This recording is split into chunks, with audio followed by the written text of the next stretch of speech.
नमस्कार, आप देख रहे हैं व्हाइट पेपर और मैं हूं आपके साथ आशा सरमाल। चलिए कार्यक्रम की शुरुआत करते हैं। बड़ी अपडेट के साथ ही बताते चले कि कल कैबिनेट की मीटिंग होने वाली है और ये बैठक काफी अहम मानी जा रही है। और इसके साथ ही बड़ी अपडेट आपको बताते चले कि माना जा रहा है कि कई अहम मुद्दों पर चर्चा हो सकती है। युवाओं को राहत पहुंचाने के लिए रोजगार पर भी मंथन किया जा सकता है। जनता के साथ जो वादे किए हैं उन्हें पूरा करने के लिए रोड मैप तैयार किया जा सकता है। बिजली, पानी, सड़क जैसी मूलभूत सुविधाओं पर भी चर्चा हो सकती है। और जम्मू कश्मीर में 2023 के आर्थिक सर्वेक्षण में बेरोजगारी दर में गिरावट देखी गई थी, लेकिन 2019-20 में 6.7 से घटकर ये 2021-22 में 5.2 हो गई। और वहीं अक्टूबर-दिसंबर की बात करें तो 2022 के लिए यहां तिमाही शहरी बेरोजगारी दर 13.5% दर्ज की गई थी, जबकि राष्ट्रीय औसतन के हिसाब से 8.2% था। तो जम्मू कश्मीर सरकार के रोजगार निदेशालय के जो आंकड़े हैं उनके मुताबिक यहां 2024 की पहली तिमाही की जो रिपोर्ट है उसके मुताबिक राज्य में 3.52 लाख युवा बेरोजगार था। लेकिन उसके साथ आप देखिए किस तरह से अब काम करने की जरूरत है। इनमें से 1.09 लाख युवा ग्रेजुएट है, पोस्ट ग्रेजुएट है, जो राज्य के बेरोजगारों का 31% है। तो जम्मू कश्मीर से युवाओं की बेरोजगारी का ये आंकड़ा चौंकाने वाला है। जाहिर तौर पर बताते चले कि जिस तरह से रिपोर्ट आपके सामने रखी गई है, मामले आपको बताए गए कि रिपोर्ट किस तरह से कह रही है। रिपोर्ट कह रही है कि जम्मू कश्मीर में बेरोजगारी दर 23.1% है, जबकि भारत में ये सबसे ज्यादा आंकड़ा माना जा रहा है, जिसमें ग्रेजुएट, पोस्ट ग्रेजुएट जो युवा हैं वो शामिल किए गए हैं। तो बताते चले कि जम्मू कश्मीर सरकार के रोजगार निदेशालय के ये आंकड़े हैं, जिसके मुताबिक आपके सामने रिपोर्ट रखी जा रही है। 2024 की पहली तिमाही की रिपोर्ट के मुताबिक राज्य में इस तरह से, क्योंकि अभी भी जम्मू कश्मीर यूटी है तो जाहिर तौर पर इस पर काम करना जरूरी था। तो कल कैबिनेट की बैठक होगी, कई अहम मुद्दों पर चर्चा हो सकती है। मूलभूत सुविधाओं को लेकर यहां मंथन हो सकता है, लेकिन सबसे बड़ा बेरोजगारी का जो मुद्दा है उसे उठाया जा सकता है और उस पर किस तरह से काम करने की जरूरत है, इस पर चर्चा की जा सकती है। चलिए पैनल की ओर बढ़ जाते हैं। आदर्श गुप्ता हैं हमारे साथ, वरिष्ठ पत्रकार हैं, बहुत बहुत स्वागत जुड़ने के लिए। सोहेल काजमी है हमारे साथ, वरिष्ठ पत्रकार हैं, आपका भी बहुत बहुत स्वागत। उनके साथ बीजेपी पार्टी से प्रमोद कपाही हमारे साथ हैं, आपका भी बहुत बहुत स्वागत जुड़ने के लिए। नेशनल कॉन्फ्रेंस पार्टी की तरफ से अभी इस मुद्दे पर बोलने के लिए पूरी तरह से मना कर दिया गया, लेकिन फिलहाल एक्सपर्ट्स हमारे पास बैठे हुए हैं, इन्हीं से चर्चा करेंगे कि आखिर कल जब यहां कैबिनेट के अंदर मीटिंग होती है तो किस तरह का रोड मैप तैयार किया जाएगा। आदर्श जी, सबसे पहले मैं आप ही के पास आऊंगी। कल की बैठक काफी अहम है, हर किसी की नजर उसी पर टिकी हुई है, लेकिन माना यह जा रहा है कि फोकस अनएम्प्लॉयमेंट पर किया जा सकता है। नमस्कार आशा जी और सभी दर्शकों को मेरी तरफ से नमस्कार। बिल्कुल ठीक कह रहे हैं आप, कल की बड़ी अहम कैबिनेट मीटिंग होने जा रही है, क्योंकि पहली मीटिंग जो है श्रीनगर में हुई थी, तो तब भी उन्होंने अपनी मैनिफेस्टो में जो कहा था सबसे पहली मीटिंग में बात करेंगे कैबिनेट मीटिंग में, तो वही उन्होंने किया। अब जहां तक आपने रोजगारी की बात की, पिछले 4-5 साल से आप देख रहे हैं जिस तरह से जम्मू कश्मीर में जिस तरह से पोस्ट वैकेंट्स होती जा रही हैं उसको भरी नहीं जा रही। तो कुदरती बात है, जब आपकी खाली पोस्टें होती रहेंगी, खाली पद पड़े रहेंगे तो नई भर्तियां नहीं करेंगे तो बेरोजगारी तो बढ़ती ही जाएगी, उसमें तो कोई शक नहीं है। और उसकी तरफ सरकार का ध्यान है, क्योंकि इस वक्त इस चुनाव में सबसे ज्यादा युवाओं का जो एक निगाह थी उनकी तरफ, जो युवा जिन्होंने सरकार बनाई या दूसरे लफ्जों में कह सकते हैं, क्योंकि आपने देखा कि सबसे ज्यादा युवा ही बाहर निकले थे सरकार पर चुनावों के दौरान में। तो सरकार की नजर भी इस दृष्टि इसी की तरफ पड़ी हुई है कि युवाओं को किस तरह से उनको उनका नौकरियां दिलवाई जाए, उनके रोजगार का इंतजाम किया जाए। तो कैबिनेट में एक अहम मसला रहेगा, नौकरियों का मसला तो रहेगा, लेकिन इसके साथ साथ भी बहुत सी दूसरी चीजें भी हैं। जिस तरह से इन्होंने पहली के मीटिंग में कहा है, बिजली के लिए बात कही है, बिजली की फ्री करने की 200 यूनिट की बात कही है, वो भी है। और जम्मू को, खासकर जम्मू को लेके उन्होंने डेली बेजर्स और एक स्टेटमेंट भी दी कि डेली बेजर्स के बारे में हम उनको रेगुलराइज करेंगे और परमानेंट करेंगे। मैं भी इसके ऊपर भी कोई एक बड़ा फैसला आ सकता है। और जम्मू का, चूंकि इसके बाद बजट सेशन है, बजट के ऊपर भी बात की जा सकती है। बहुत से अहम मुद्दे हैं जो जम्मू को लेकर, जम्मू कश्मीर को लेकर कल की जो कैबिनेट है उससे हम एक्सपेक्ट कर रहे हैं होना और उसमें अहम मुद्दे चुनना। सोहेल जी, बहुत बड़ी बात है, क्योंकि रिक्त पद जो पड़े हुए हैं उन्हें भी भरना है, डेली वेजर्स जो लगाए गए हैं उन्हें भी लगाने की, परमानेंट करने की बात हुई थी। तो कुल मिलाकर अब यहाँ पर जो बेरोजगारी दर है, जिस तरह से हम देख रहे हैं, ज्यादा तौर पर कुछ डाटा मैंने भी आपके सामने यहाँ पर साझा करने की कोशिश की, जो कि बेरोजगारी दर में काफी गिरावट दर्ज करा रहा था। क्या लगता है कि कौन से ऐसे स्टेप्स अब सरकार को उठाने की जरूरत है कि जल्द से जल्द युवाओं को राहत मिले, लोगों को राहत मिले? क्योंकि मैनिफेस्टो के अंदर आप लेकर तो आए, अब काम करने का समय आ गया है। बिल्कुल आशा जी, उमर अब्दुल्ला जो है बड़ा मैच्योर और बड़े मैच्योरिटी से और बड़े फूक फूक के एडमिनिस्ट्रेटिव स्किल्स पे आगे चल रहे हैं। और ये नहीं कि उनके मैनिफेस्टो में था, अगर आप क्लोजली वॉच करें कि during the whole president rule in Jammu and Kashmir कितनी रिक्रूटमेंट हुई जो रद्द कर दी गई। उससे पहले जब रिक्रूटमेंट ड्राइव शुरू की, पीएससी और हमारा एसएसआरबी वो काफी देर डिफंक्ड रहा। ये जो जॉब अपॉर्चुनिटीज थी वो नोटिफाई नहीं की गई, 1-2 साल तो वो वेस्ट हो गया, कोविड के 2 साल वेस्ट हो गए। कुल मिला के उसका जो असर है वो टोटल जो है, ये नहीं कि हर इंसान को कोई सरकार गवर्नमेंट मुलाजमत दे सकती है, लेकिन जो हमारे पास वैकेंसीज हैं जिसका हमेशा आप जिक्र करती हैं, या उमर अब्दुल्ला के मैनिफेस्टो में, नेशनल कॉन्फ्रेंस के मैनिफेस्टो में था 1 लाख नौकरी है। तकरीबन मुझे लगता है 50-60 हजार नौकरियां तो ऐसी हैं जो वेकेंट है, जो वीआरएस ले चुके हैं, जो रिटायर हो चुके हैं, जो रिटायर होने वाले हैं, अभी दिसंबर में हो जाएंगे। तो ये वो चीजें जो रूटीन में SSRB public service commission recruitment drive निकालती रहती रही, लेकिन बदकिस्मती से वो नहीं हुआ। तो कुल मिला के अगर उस पर कोई चर्चा कल होती है कैबिनेट में, तो मुझे लगता है हमारे यूथ को काफी उसमें राहत मिलेगी, और जो बच्चे बिल्कुल at the verge of over age होने वाले हैं वो भी उसमें अपना जो अपॉइंटमेंट है वो कर सकते हैं। जी, सबसे बड़ा मुद्दा इस बार यही बना हुआ है क्योंकि पिछले 10 सालों से कोई रिक्रूटमेंट नहीं हुई है। और मैं आपको बताऊं, उमर अब्दुल्ला जानते हैं जो बेसिक प्रॉब्लम्स हैं उसको किस तरह से एड्रेस करना है, and he is seriously monitoring those problems. ठीक है, लेकिन सोहेल जी, जिस तरह से बड़ा मुद्दा आपने खुद भी कहा कि अब ओवर एज को लेकर बन गया है, क्योंकि पिछले 10 सालों से कितनी भर्ती प्रक्रियाएं जम्मू कश्मीर के अंदर हुई हैं। 10 साल पहले जो युवा 25 साल का था वो आज 35 साल का हो गया है, तो वो किस तरह से अपने फॉर्म फिल करेगा? क्योंकि आजकल ऑनलाइन है, जैसे ही आपकी एज उसके अंदर डाली जाती है तो वो आपका फॉर्म नहीं लेता है। लेकिन ऐसे युवाओं को राहत देने के लिए क्या लगता है कि कदम उठाने की जरूरत है? कैबिनेट के अंदर भी इस पर मंथन होना चाहिए कि उन बच्चों को राहत किस तरह से दी जाए। बिल्कुल आशा जी, आप ठीक कहती हैं, लेकिन उसकी भी एक लिमिट है। अभी 1-2 परसों जो नोटिफिकेशन निकाली है 30 से 35 जिसमें एज रिलैक्स की है शायद किसी रिक्रूटमेंट ड्राइव में, मुझे लगता है उसकी एक लिमिट है। अब आप 10 साल 12 साल एज रिलैक्सेशन नहीं कर सकते, लेकिन 2-3 साल आप फ्लेक्सिबल रहते हैं। एज पर द आइन होता है, रिक्रूटमेंट का भी एक अपना आइन होता है, उसका भी एक नजरिया होता है, तरीकाकार होता है। तो मुझे लगता है उस पर कंसिडरेशन होगा, उस पर बातचीत जरूर होगी, और ही इज वेरी फ्लेक्सिबल। जब वो एक सहमति बनती है तो मुझे लगता है उस पर जरूर ये कोई ना कोई कार्रवाई करेंगे, क्योंकि बच्चों का कोई कसूर नहीं है। जहां तक डेली वेजेस का ताल्लुक है, 40, 50, 60 हजार जो डेली वेजर्स हैं, जो वो भी कुछ लोग ऐसे हैं आशा जी जो रिटायर होने जा रहे हैं, उसमें किसी की कोई किस सरकार ने लगाया, कब लगाया, कैसे लगाया, तो होना तो ये चाहिए था कि वो संभावित तौर पे लग जाते जब यहाँ कोविड था, हम भी बात करते थे सबसे। लेकिन चलिए अगर उनको भी रिहैबिलिटेट किया जाए तो अच्छी बात है। प्रमोद जी, स्ट्रॉन्ग ऑपोजिशन के तौर पर Bharatiya Janata party vote share के हिसाब से सबसे बड़ी पार्टी बनकर आई, सीट के हिसाब से स्ट्रॉन्ग ऑपोजिशन के तौर पर बीजेपी को देखा जा रहा है। कैबिनेट की अहम बैठक होगी, वहां पर किन किन मुद्दों को लेकर चर्चा होगी, लेकिन किस तरह का रोड मैप और स्ट्रैटेजी आप लोगों की तरफ से भी बनाई गई है? देखिए, बहुत अच्छी बात है, कैबिनेट की पहली बैठक होनी है, और इस बैठक में मैं यही कहूँगा कि जो अहम मुद्दे हैं, चाहे वो डेवलपमेंट का मुद्दा हो, अनएम्प्लॉयमेंट का हो, नए प्रोजेक्ट लाने का हो, आम यूथ को है वो कहीं ना कहीं एडजस्ट करने का हो। और खासकर मेरे भाई सोहेल जी ने कहा कि अनएम्प्लॉयमेंट के साथ साथ जब डिपार्टमेंट्स में लोग रिटायर हो रहे हैं और नई भर्ती नहीं हो रही है, वो एक बहुत बड़ा मुद्दा है। मैं बेसिक बात बताता हूँ आपको, जम्मू म्युनिसिपल कॉर्पोरेशन हो या कश्मीर म्युनिसिपल कॉर्पोरेशन, ये बेसिक होता है।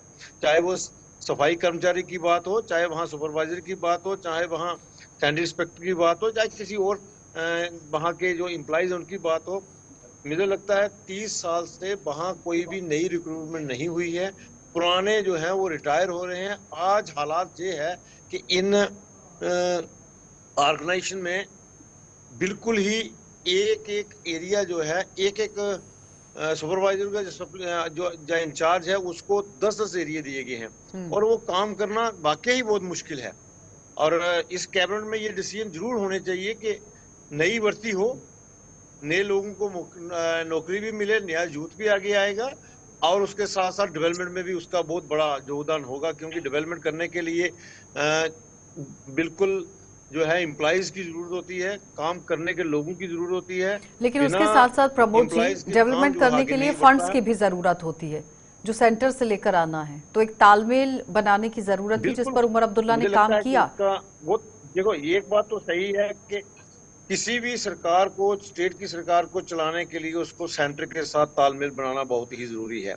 मैंने पहले भी 1-2 डिबेट में ये कहा है कि स्टेट्स और सेंटर का बाप बेटे का रिश्ता होता है, लेकिन उस रिश्ते को अहम समझ के उसे निभाना पड़ता है। अगर उसमें दरारें पड़ जाएं या आपस में तकरार बन जाए तो मुझे लगता है नुकसान होगा किसी को, स्टेट को नुकसान होगा, लोगों का नुकसान होगा, आम जनता का। इसलिए मुझे लगता है कि जैसे सुहेल जी ने बताया कि उमर साहब एक मांझे हुए नेता हैं और दूसरी तीसरी बार ये मुख्यमंत्री भी बने हैं और वो समझते हैं इस बात को कि तकरार से बात नहीं बनने वाली, प्यार से और सेंटर के साथ तालमेल बना के ही बात बनेगी। अगर ये तालमेल बना के चलते हैं तो सेंटर हमेशा हर स्टेट की मदद करता है और खासकर जम्मू कश्मीर के लिए मोदी जी ने हमेशा दिल खोल के मदद भी की है, पैसा भी दिया और जम्मू कश्मीर के डेवलपमेंट के लिए, जम्मू कश्मीर की एकता के लिए, सेंटर के साथ तालमेल बनाकर और सहमति के साथ काम करना पड़ता है। लेकिन जिस तरह फंड्स की बात हो रही है, पहले आपने देखा जब हमारे साथ नेशनल कॉन्फ्रेंस के प्रवक्ता बैठे थे, उन्होंने कहा था कि फंड्स को लेकर कोई कमी नहीं आएगी क्योंकि सेंटर गवर्नमेंट की तरफ से ये स्टेट का पैसा होता है और उसे वापस करना होता है। फंड्स को लेकर डेवलपमेंट का ये पैसा होता है, ये रोका नहीं जा सकता। लेकिन वो कह रहे हैं कि तालमेल की कमी नहीं होनी चाहिए, अगर तालमेल की कमी होती है तो फिर परेशानी आ सकती है। लेकिन आपको लगता है कि इस बार कुछ ऐसा होने वाला है? क्योंकि जिस तरह से Omar Abdullah back to back Delhi गए, उन्होंने मंत्रियों के साथ बैठकें की। नहीं आशा जी, ऐसा नहीं लग रहा क्योंकि शुरुआत बड़ी अच्छी हुई है, बड़ी अच्छी हुई है। जिस तरह से वो दिल्ली गए हैं, सभी से उनकी मुलाकात हुई है और हर तरफ से उनको पॉजिटिव रिस्पांस भी मिला है। लेकिन एक बात इसमें है कि ये जब हम डेवलपमेंट की बात करते हैं, डेवलपमेंट के नाम पे अगर हम रोड्स के और जो प्रोजेक्ट की बात करते हैं तो मुझे लगता है कि इमीडिएट जो है वो हमें इसकी नहीं जरूरत है। ऑलरेडी 10 साल में यहाँ पे डेवलपमेंट हुई है, ये मानना पड़ेगा हमको। प्रोजेक्ट्स भी आए हैं, काफी प्रोजेक्ट्स भी आए हैं, इस बात को भी मानना पड़ेगा। लेकिन कपाई साहब ने खुद माना है जिस बात के लिए कि वो पिछले 10 साल से यहाँ पे जो एम्प्लॉयमेंट है वो नहीं हो, जो रिटायरमेंट हो रही है, उनकी एज ओवर एज वो लड़के हो रहे हैं क्योंकि उनको नौकरी नहीं मिली, इनके सारे डिपार्टमेंट खाली पड़े हुए हैं। तब सबसे ज्यादा इम्पोर्टेंट जरूरी यही चीजें हैं कि एम्प्लॉयमेंट जो है बहुत जरूरी है। युवा बहुत परेशान है इस वक्त ना, उनको जम्मू कश्मीर में आप देख रहे हैं, कोई अगर कहें कि प्राइवेटाइजेशन में जाए तो यहाँ पे क्या चांसेस है, कुछ भी नहीं है। कोई इंडस्ट्री, बड़ी इंडस्ट्री नहीं है यहाँ पे जाएंगे, कोई अपना प्रोजेक्ट लेके नहीं जा सकते, कुछ है ही नहीं है यहाँ पे। इसलिए अधिकतर लोग जो है, बच्चे जो है बेंगलोर में आपको देखेंगे, दिल्ली में, हरियाणा में, गुड़गांव में चले जाएंगे, वहां चले जाएंगे, हर जगह पर बाहर निकले हुए हैं। इसलिए इसके ऊपर सबसे ज्यादा जो सबसे बड़ी जो कैबिनेट को सोचना पड़ेगा वो कैसी एम्प्लॉयमेंट किस तरह से इनको देनी है, इन बच्चों को रोजगार किस तरह से लगाना है। डेवलपमेंट तो होती रहती है, डेवलपमेंट हर वक्त होती है। जी जी, पूरी कीजिए बात अपनी आदर्श जी। मैंने वही कह रहा हूँ, डेवलपमेंट जो है वो कभी रुकी नहीं है, रोड्स बनते रहते हैं, लेक बनती रहती है, प्रोजेक्ट होते रहते हैं। लेकिन ये सबसे इम्पोर्टेंट है, आम जिंदगी जो है जिसने जीनी है उसको महंगाई कम होनी चाहिए, उसके अपने जीने के लिए उसकी जो रूटीन की जरूरत है वो पूरी होनी चाहिए। उसके लिए सबसे बड़ी जरूरी चीज है एम्प्लॉयमेंट। बाकी रही बात आपने कहा केंद्र के साथ इनके रिश्ते बहुत अच्छे रहेंगे। ये दिखावे के तौर पे कुछ भी बाहर कर ले, इनके बहुत अच्छे रिलेशन है, फंड्स की भी कमी नहीं आएगी। और ना ही मुझे लग रहा है कि दिल्ली की तरह यहाँ पे नेशनल कॉन्फ्रेंस पार्टी ने 87 का समय भी देखा है, 89 का भी देखा है, 90 का भी देखा, 96 का भी देखा, 2002 का समय भी देखा है और बहुत बेहतरीन तरीके से उन्होंने अपनी सरकार को सेटल भी किया है। बहुत बेहतर से जानती नेशनल कॉन्फ्रेंस के किस तरह से पटरी पर सारे काम को लाने के सामने रखना चाहती हूँ, जिसमें 16 नवंबर 2024 को एक डिटेल सामने आती है, जिसमें centre for monitoring Indian economy की रिपोर्ट CMI का जो डाटा है वो ये कहता है कि जम्मू कश्मीर में बेरोजगारी की दर जिस तरह से 23.1% है, तो 2023 में यहां अंतिम तिमाही में जो बेरोजगारी दर थी, ये ग्रेजुएट और पोस्ट ग्रेजुएट की संख्या में 10,000 का इजाफा हुआ है। अब सवाल यहां पर ये बनता है कि जम्मू कश्मीर का सबसे बड़ा मुद्दा है क्या? हर घर के अंदर नौकरी होनी चाहिए, उन्हें वो पैसा मिले कि वो सरवाइव किस तरह से कर सके। लेकिन सरकार ने जिस तरह से दावा किया कि 53,000 करोड़ रुपए का निवेश जम्मू कश्मीर के अंदर किया गया है, क्या वाकई में उसका फायदा वहां पर एम्प्लॉयमेंट जनरेट हुआ कि नहीं? क्योंकि अब अगर वो कंपनीज चल रही हैं, फैक्ट्रीज चल रही हैं, उन्हें आगे बढ़ाने की जरूरत है, लेकिन सबसे पहले लोगों को राहत पहुंचाने की जरूरत है। सोहेल जी। आशा जी, दो तीन बातें हैं। जब ऑनरेबल प्राइम मिनिस्टर या मरकज से कोई भी सेंट्रल मिनिस्टर यहाँ आते हैं या कोई अनाउंसमेंट होती है 1200 करोड़ 1500 करोड़, इसका मतलब ये नहीं होता कि 1500 करोड़ आया और उसी साल इंप्लीमेंट हो गया, लग गया जमीनी हकायक पे जम्मू कश्मीर में और उसने अपने डिविडेंड्स पे करना शुरू कर दिए जम्मू कश्मीर को। ऐसे बहुत से प्रोजेक्ट्स हैं। जब उमर साहब पहली बार सरकार में थे, मुझे याद है सेंट्रल स्पॉन्सर्ड स्कीम में जब ई टेंडरिंग वर्ड शुरू हुआ पूरे भारत में, जम्मू कश्मीर में भी ई टेंडरिंग वर्किंग शुरू हुई, तो 2700 करोड़ के करीब ऐसे प्रोजेक्ट्स थे जिनको टच नहीं किया गया और वो बिल्कुल 31 मार्च को वेस्ट हो गए और वापस मरकज को चले गए। ऐसे बहुत से प्रोजेक्ट्स ऐसे हैं जो धूप ही नहीं देखते हैं काम की शुरुआत की। तो बहुत से प्रोजेक्ट्स ऐसे अभी जो मेन इंपॉर्टेंट जो उमर अब्दुल्ला ने ऑनरेबल फाइनेंस मिनिस्टर सीतारमन जी को डेफिसिट एक बजट दिया जिसमें 6,000 करोड़ की उन्होंने मांग की है, उस डेफिसिट को जो पिछले 7-8 सालों में बन गया है जम्मू कश्मीर में, तो उन्होंने श्योर किया हाँ ये 6,000 करोड़ हम जरूर आपकी आर्थिक मदद करेंगे जो जिस डेफिसिट की आप बात कर रहे हैं। देखिए ये आंकड़े हमारे पास जो एनुअल एलोकेटेड बजट थी जो लास्ट सरकार लास्ट लेग पे थी 2018 में, वो कुछ 8,400 करोड़ का एनुअल बजट था जो हर साल हर स्टेट को एलोकेट होता है। और मुझे लगता है कि जो निटिग्रिटीज हैं जम्मू कश्मीर की, जिस पेस ऑफ डेवलपमेंट की बात आप कर रहे हैं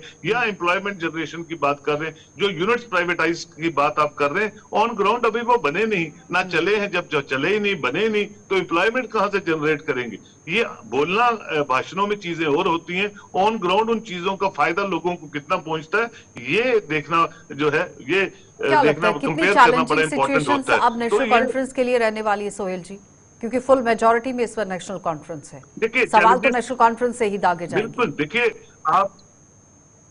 देखिए चैलेंजेस बहुत हैं उमर रेड सरकार को। अब विंटर जोन शुरू हो गया मैम, और श्रीनगर में विंटर से हजारों प्रॉब्लम तो वैसे ही शुरू हो जाती हैं। जो स्नो बोर्ड एरियाज हैं वो कट पट जाते हैं, बहुत से चैलेंजेस हैं। अनएम्प्लॉयमेंट सबसे बड़ा चैलेंज है, उसको स्ट्रीमलाइन करना, पब्लिक सर्विस कमीशन को, एसएसआरबी को एक रूटीन में अपनी फंक्शनिंग करने देना, और जो चीजें जहां तक हैं जो रिक्त पोस्टें हैं उनको फिल करना। देखिए मैंने नहीं पहले ही कहा कि हर बच्चे को आप नौकरी नहीं दे सकते, लेकिन आप जॉब एवेन्यूज को क्रिएट जरूर कर सकते हैं। वो तभी हो सकता है जब आपकी मंशा सीरियस हो, आपका डिसीजन मेकिंग पावर स्ट्रांग हो, और आपके साथ आपके जो सहयोगी हैं, खासकर अपोजिशन के जो 28 लोग हैं, वो सहमति बनाए और जम्मू कश्मीर को अच्छे पेस पे आगे लेके चले। वो कह रहे हैं कि किसी भी तरह की अगर स्ट्रैटेजी सरकार बनाती है उसमें अपोजिशन की सहमति और साथ में काम करना ये बहुत जरूरी रहेगा।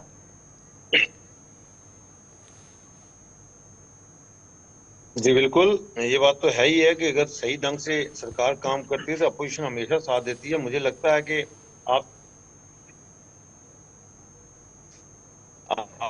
सबको ज्ञात होगा कि भारत सरकार जो है हमेशा अपोजिशन को साथ लेके आगे बढ़ना चाहती है, और इसी प्रकार जम्मू कश्मीर के उमर साहब सीएम बने हैं तो उनके पास ये बात तो है ही, तालमेल तो उनको भी रखना पड़ेगा। कुछ ऐसे इश्यूज हैं जिसमें आपस में टकराव हो सकता है, उन इश्यू को छोड़कर डेवलपमेंट की और एम्प्लॉयमेंट के जो इश्यू हैं उसको देखना चाहिए। और एम्प्लॉयमेंट के लिए सीधी बात है कि एम्प्लॉयमेंट के लिए कहीं ना कोई सिस्टम बनाना पड़ेगा। एलोकेशन का जो सिस्टम है वो देखना पड़ेगा। सेंटर पैसा भेजेगा, उस पैसे को किस प्रकार यूटिलाइज करना है, कैसे वो पैसा लगना चाहिए। और हमेशा यही होता है कि स्टेट की सरकार है, खासकर जम्मू की सरकार का पैसा जो है वो वापस चला जाता है, यूटिलाइज नहीं होता। उसके लिए इनको प्रोजेक्ट जो है बनाने पड़ेंगे। अगर ये अच्छे प्रोजेक्ट देके बनाते हैं उसमें एम्प्लॉयमेंट में भी फर्क पड़ेगा, एम्प्लॉयमेंट भी बढ़ेगी, क्योंकि प्रोजेक्ट बड़े बड़े आएंगे, उसमें लोगों को नौकरी मिलेगी। मैं मानता हूँ कि सरकार पूरे तरीके से हर एक घर में नौकरी नहीं दे सकती, लेकिन जब बड़े बड़े प्रोजेक्ट आते हैं, बड़ी बड़ी स्कीम्स आती हैं, और उसमें क्या होता है कि लोगों को, यूथ को काम मिलता है, और वो चाहे प्राइवेट दायरे में मिलता है, वो यूथ जो है देखिए, जम्मू आज आप कश्मीर कितनी में भी बातें टिकेगा। कर लें, ये लेकिन बात आज सही है कि हर जम्मू घर की कश्मीर में डिमांड, हर शख्स की डिमांड ये है कि रोजगार होना चाहिए। घर के अंदर अगर कोई खाने पीने की चीजों के लाले देखिए पड़े हुए हैं तो फिर समझ लीजिए कि सरकार किस तरह की है। आदर्श जी, जिस तरह से कपाही जी कह रहे हैं कि बजट तो बता दिया गया कि 6,000 करोड़ रुपए बजट की पेशकश की गई है, ग्रीन सिग्नल भी आया, लेकिन फंड्स लैप्स नहीं होने चाहिए, समय रहते वो खर्च भी होने चाहिए। तो उसके लिए टीम का एक्टिव होना जरूरी रहेगा, कैबिनेट के अंदर जो टीम है। अच्छा जी, बड़े बड़े प्रोजेक्ट्स की बात करते हैं, बड़े बड़े प्रोजेक्ट्स यहाँ पे आए भी हैं, बड़े बड़े प्रोजेक्ट्स में यहाँ पे लगेंगे भी, भविष्य में भी और भी बहुत से आएंगे। लेकिन सबसे बड़ी बात यह है, मुझे भूख आज लगी और खाना मुझे कहेंगे आपको 2 साल के बाद मिल जाएगा, जब प्रोजेक्ट कंप्लीट हो जाएगा तब आपको खाने के लिए कुछ दिया जाएगा, तो वो तो चलेगा नहीं। इस वक्त आपके जम्मू कश्मीर के अंदर, जब खासकर जम्मू की हम बात करें, कितने एक्सिस्टिंग यूनिट हैं जो बंद पड़े हुए हैं, उन्हें जो एम्प्लॉयमेंट जनरेट कर सकते हैं उनको क्यों नहीं रिवाइव किया जाता, उनको क्यों नहीं उनकी हेल्प की जाती। आज नए यूनिट लगाने की बात करते हैं, नए प्रोजेक्ट चलाने की बात करते हैं। नए प्रोजेक्ट, कौन से नए प्रोजेक्ट नहीं आए हैं? बहुत बड़े प्रोजेक्ट आए हैं, यही इन्हीं पे के ऊपर भारतीय जनता पार्टी चुनाव जीता है। एम्स आया है, IIM आया है, ये आया है, वो आया है, इन्हीं प्रोजेक्ट्स में है। इन्हीं प्रोजेक्ट के बाद कितनी एम्प्लॉयमेंट मिली जम्मू के लोगों को, वो आपके सामने है, डाटा आपके सामने बता रहे हैं आप बार बार क्या मिला उनको। आज भी लोग यहाँ पे बेकार बैठे हुए हैं, किसी को काम मिल ही नहीं रहा है। बाहर के लोग हैं वो आके काम ले जा रहे हैं, बड़े बड़े ठेकेदार बाहर के आ रहे हैं। आपके यहाँ एक प्लम्बर तक नहीं जम्मू का मिल सकता, आपके यहाँ एक ठेकेदार नहीं मिल सकता। तो ये बड़े बड़े प्रोजेक्ट पर नामी बात है। यहाँ के लोकल जो यूनिट है उनको रिवाइव करना चाहिए, उनको दोबारा काम में लाना चाहिए, ताकि वो छोटे छोटे प्रोजेक्ट जो है उन्हीं के ऊपर वो काम करें। प्रायोरिटी पे बात आ जाती है, लोकल प्रायोरिटी पे। सोहेल जी, जिस तरह से दावा किया गया था 2 साल का वेट नेशनल नहीं कर कॉन्फ्रेंस की सकता। तरफ से भी कि प्रायोरिटी को लोकल को दी जाएगी, क्योंकि महबूबा मुफ्ती ने भी ये मुद्दा उठाया था कि सबसे पहले अगर मेरी सरकार बनती है, फिलहाल 3 पर वो सिमट गई, लेकिन उन्होंने एक बात जरूर रखी थी मैनिफेस्टो के अंदर, उन्होंने कहा प्रायोरिटी जो है वो लोकल्स को मिलनी चाहिए। सुरेंद्र चौधरी भी जॉब सिक्योरिटी, लैंड सिक्योरिटी को लेकर बात कर रहे हैं, लोकल प्रायोरिटी को लेकर बात कर रहे हैं। आपको लगता है कैबिनेट के अंदर इस पर भी मंथन होना चाहिए कि लाभ किन किन लोगों को मिलना चाहिए और किस तरह से? 100% होगा। मैंने आपसे पहले ही कहा कि Omar is a very serious chief minister और मैच्योर चीफ मिनिस्टर, और उनकी जो उनका मुद्दा है, जो उनका पॉइंट ऑफ व्यू है, वो यही है कि जो भी देखिए रेजोल्यूशन जो पास किया वो क्या है, आज वो जो स्पेशल स्टेटस है वो क्या है, that indicates job security, land security, और दैट इंडिकेट्स कि इस पे काम होगा, और कल कैबिनेट में भी इस पे जरूर चर्चा होगी, और वही बिल जो है वो आगे चलेगा कि अपने लोगों को अपनी नौकरियां मिलनी चाहिए, अपने लोगों की जमीनें का तहफ्फुज़ जो है वो मेंटेन रहना चाहिए। और यही फोकस है नेशनल कॉन्फ्रेंस का भी और उनके मैनिफेस्टो का भी और गवर्नेंस का भी, और गुड गवर्नेंस में ये चीजें ठीक है, लेकिन कल जब मीटिंग होती है वो तो सामने आ ही जाएगा। प्रमोद जी, एक कमेंट कीजिएगा प्लीज। देखिए, जैसे आदर्श जी ने कहा, मैं मानता हूं, लेकिन मुझे बताएं, ये कहते हैं जी नौकरियां नहीं मिली। अगर IIM आया, IIT आया, एम्स आया, मेडिकल कॉलेज आया और झील का काम लगा हुआ है, इसमें लेबर का काम किसने किया? लोकल लोगों ने किया। जहां प्लम्बर का काम लोकल लोगों ने किया। अब प्लम्बर नहीं यहाँ से मिलेगा तभी बाहर से आएगा। अब ये छोटा काम है, सारा इनको मिलेगा कि यहाँ के जो छोटे काम है, मैनेज करने का काम है, जहाँ सबलेट काम किया गया, लोकल लोगों को काम दिया गया, तभी जो है जहाँ पे डेवलपमेंट भी हुई है और एम्प्लॉयमेंट का जो उन्होंने ये भी कहा कि जो पुराने प्रोजेक्ट चल रहे हैं उन्हें गो थ्रू करना चाहिए, उन्हें आगे बढ़ाने की जरूरत है। और बिजली की अगर हम थोड़ी सी मिसाल दे दें तो मोहरा प्रोजेक्ट से शुरू हुआ था, रतले, किरू, पनबन, यहाँ पर हम जो परियोजना है वहां तक पहुंचे, लेकिन उसका लाभ कितना मिला लोगों को, जम्मू कश्मीर को, ये बड़ा सवाल है। तो फिलहाल बहुत बहुत धन्यवाद प्रमोद जी जुड़ने के लिए। सोहेल जी आपका भी धन्यवाद, आदर्श जी आपका भी धन्यवाद। कल कैबिनेट के अंदर मीटिंग होने वाली है, रोजगार को लेकर चर्चा हो सकती है, क्योंकि बेरोजगारी जम्मू कश्मीर के अंदर सबसे बड़ा मुद्दा बना हुआ है। बिजली, पानी, सड़क जैसी मूलभूत सुविधाएं हैं। अब ठंड शुरू हो चुकी है तो कश्मीर घाटी के अंदर लोगों की जो सुविधाएं उन्हें मिलनी चाहिए, उस पर मंथन होने की जरूरत भी है। लेकिन इससे पहले आपने देखा कि एक्शन मोड में आते हुए कश्मीर कश्मीर के लोगों को राहत पहुंचाने की कोशिश की गई, लेकिन आज जम्मू कश्मीर की आवाज ये है कि बेरोजगारी खत्म होनी चाहिए, इस पर काम होना चाहिए, युवाओं को रोजगार मिलना चाहिए, खाली पड़े हुए जो भी पद हैं उन्हें भरने की कोशिश होनी चाहिए। लेकिन जब कैबिनेट के अंदर बैठक होती है तो किन किन मुद्दों पर मंथन किया जाएगा और मुहर किन किन पर लगेगी, ये देखने वाली बात है। आप देखते रहिए कार्यक्रम।